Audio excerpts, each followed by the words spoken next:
ligos, komportable kag madasig. Ini ang tinutuyo sang pagbukas sang duha ka mga drive-thru vaccination sites sa syudad sang Iloilo.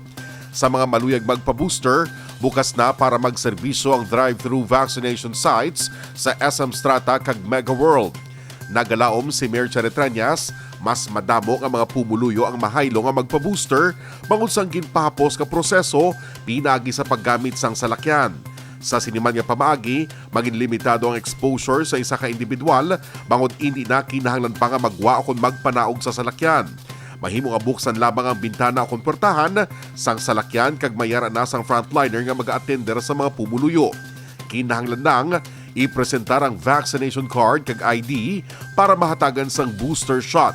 Sa ikaduwa nga semana sang Pebrero, kinalauman, mag-aabot naman ang Pfizer vaccines nga gamiton para sa mga kabataan nga nagaedad 5-11. Nagapati si Mayor Charetrañas, tiuna para mabakunahan ang mga pamatanon kag nagpangayo maninisa ang kooperasyon gikan sa mga ginikanan. Sa Piakabahin, bukas na kag nagaserbisyo subong ang 33-bed modular field hospital nga sang nagligad pa nga tuig ginhinyo sang alkalde.